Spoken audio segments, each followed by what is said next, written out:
Bonjour à toutes et à tous et bienvenue pour cette petite vidéo qui finalement colle à l'actualité. Comme je vous l'avais dit dans une précédente vidéo, je pensais que Mam- Mamdani, je vais y arriver, euh, avait des chances de remporter la victoire du fait d'une médiatisation importante, d'une communication importante.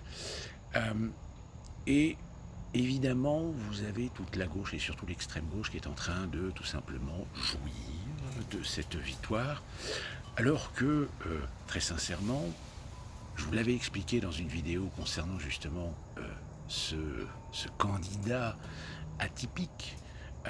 Atypique pourquoi? Parce qu'il n'est pas dans la ligne directe de l'establishment démocrate. Il est plutôt considéré par certains comme étant plutôt d'extrême gauche. Je trouve que la caricature est un petit peu exagérée. Euh, Néanmoins, ça ne retire en rien le fait que je vous ai toujours dit par rapport à cette personnalité que, en effet, son programme est alléchant d'une certaine manière, mais le problème, c'est comment tu vas budgéter ce programme. Parce que c'est toujours le problème, c'est comment tu finances. Alors, par contre, ce qui est très intéressant à analyser, c'est que finalement, il y a quand même un point commun entre Mamdani et Donald Trump, c'est que ce sont des candidats atypiques. Atypiques, mais je dirais que la comparaison, elle s'arrête là, parce que, comme je vous l'ai dit, Mamdani a remporté la primaire démocrate au point que Cuomo a décidé de se présenter quand même euh, euh, en tant que candidat libre. Mais là où je pense que beaucoup de gens commettent des erreurs, c'est qu'ils prennent l'exemple de la victoire de Mamdani comme étant un espoir, comme étant une voie. Le problème, c'est que malheureusement, la victoire de Mamdani, elle est spécifique. Elle est spécifique à quoi? Elle est spécifique tout simplement à la ville de New York. Comme je vous l'avais déjà dit dans mes vidéos playlist USA, le problème de New York, c'est un peu comme Paris. C'est-à-dire que vous avez des Américains qui me disent oui, je suis allé en France, je suis allé à Paris. Je dis non, t'es allé à Paris, t'es pas allé en France. Ben, New York, c'est pareil. C'est quand vous allez à New York, vous allez à New York. Vous n'allez pas aux États-Unis. New York est une métropole, est une mégalopole très cosmopolite, je dirais même beaucoup plus cosmopolite que ne le sont d'autres grandes villes américaines comme Los Angeles ou San Francisco, et du fait que c'est aussi une ville qui a gardé un héritage très important de par le fait qu'elle a été la porte de l'immigration pendant plus d'un siècle. Et de fait, c'est sans doute la ville américaine qui possède la plus grande concentration de communautés, alors essentiellement européennes, mais aussi euh, indiennes, pakistanaises, euh, un peu arabes, puisque je crois qu'il y a à peu près 300 000 arabes dans toute la région, qui en fait la deuxième communauté la plus importante des États-Unis, après Détroit. Mais voilà, en réalité, Mamdani, il a été élu sur un programme populaire.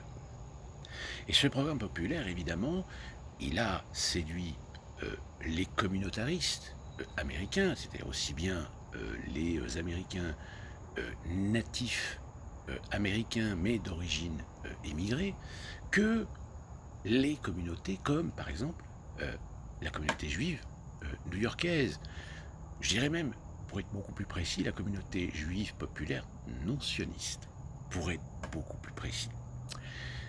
Mais aussi, et c'est là que c'est assez symptomatique d'un problème, un problème que des gens comme Mamdani croient pouvoir résoudre, mais qu'en réalité ne résoudront jamais parce qu'il y a une situation, il y a une structure économique, financière, c'est la jeunesse qui, parfois même une jeunesse diplômée, bac plus 4, bac plus 5, voire même plus, qui se sont laissés tenter à croire que New York était le lieu idéal pour l'ascension sociale.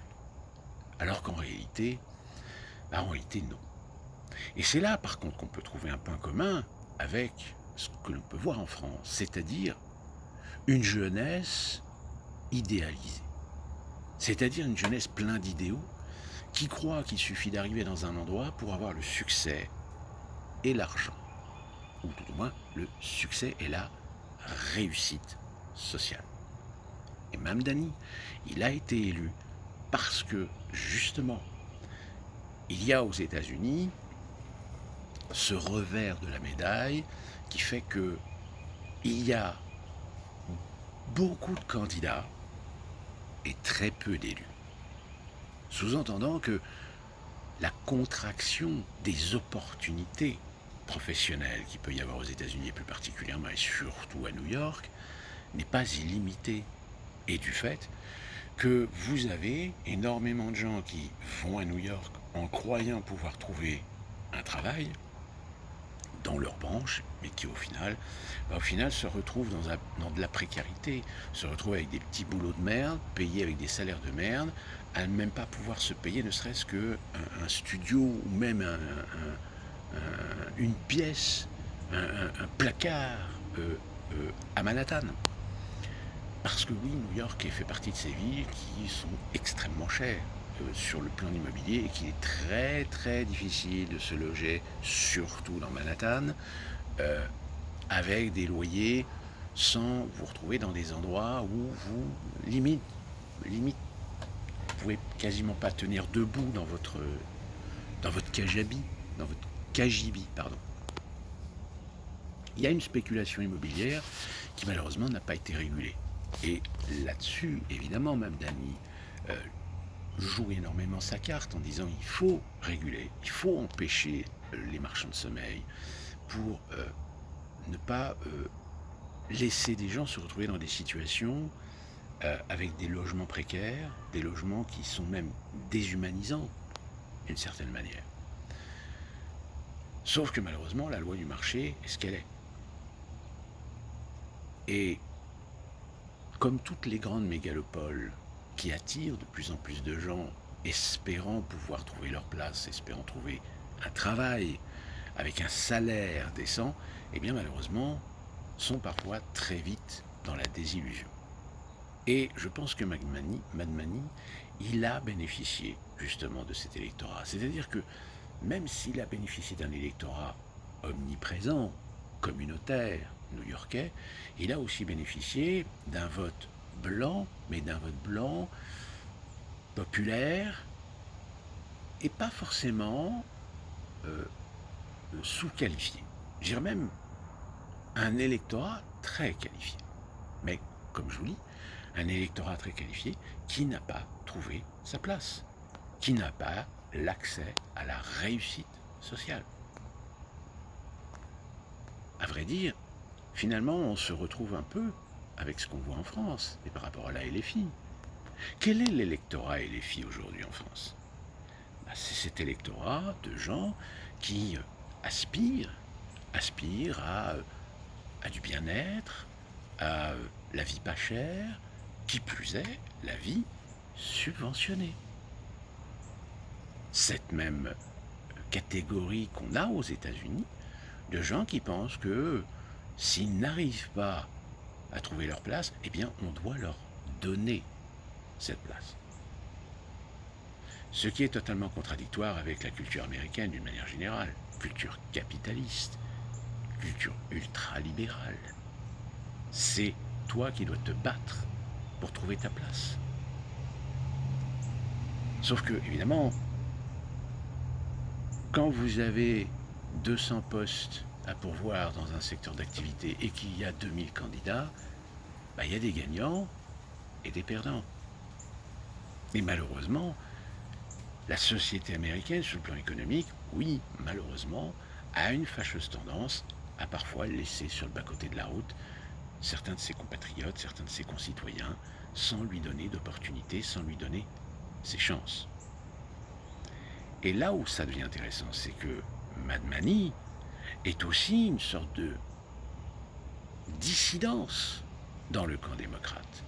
Parce que justement, le camp démocrate, l'establishment démocrate, c'est-à-dire les ténors démocrates, tout comme les socialistes français d'ailleurs, se sont complètement écartés, se sont complètement isolés du populaire. Le populaire se sent trahi. Donc quand vous avez un candidat qui a un programme, qui a des idées, qui a une fâcheuse tendance évidemment à taper à tous les râteliers du fait que lui-même est un enfant de l'immigration, lui-même est musulman, alors pourquoi pas?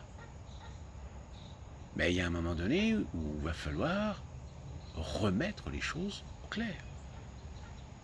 Et ce qui est là où c'est assez amusant, et je vais terminer là-dessus, c'est que ce que je lis aujourd'hui, ce que j'entends, ce que je vois, me fait penser exactement à l'élection de Barack Obama.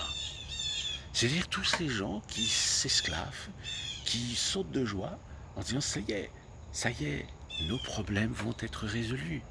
Ça y est, nous avons enfin un candidat qui va résoudre nos problèmes. Sauf que non, en fait. Alors, sur certains domaines, des domaines très clientélistes, oui, il y a eu des actions.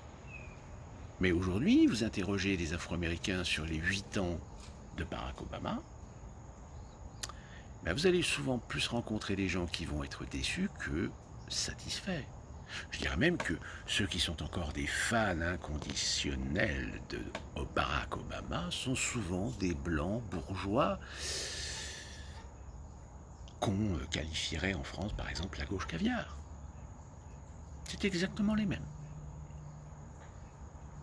Donc, en effet, victoire historique, ça là-dessus, il n'y a pas de souci.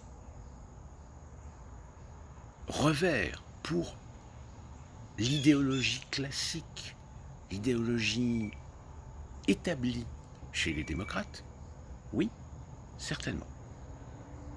Mais maintenant, comme on dit souvent, il y a un temps pour les paroles et il y a un temps pour les actes. Et c'est pour ça que, depuis que je vous parle de ce monsieur, je vous ai toujours dit la même chose. C'est que on peut dire ce qu'on veut, on peut promettre ce qu'on veut. Le jour où tu veux le réaliser, il va falloir le financer. Et comment financer des projets aussi ambitieux pour aider les plus démunis, pour aider les plus défavorisés? C'est qu'il faut de l'argent. Alors, en effet, aux États-Unis, peut-être que Mamdani va avoir à un moment donné l'intérêt, la curiosité de tout l'univers philanthrope progressiste. Mais même quand on est un philanthrope progressiste, on n'investit jamais sans quelque chose en retour. C'est ainsi fait dans le capitalisme, même quand il se dit de gauche. Affaire à suivre. D'ici là, qu'on se retrouve pour une prochaine vidéo. Portez-vous bien. Bonjour, puis du mieux.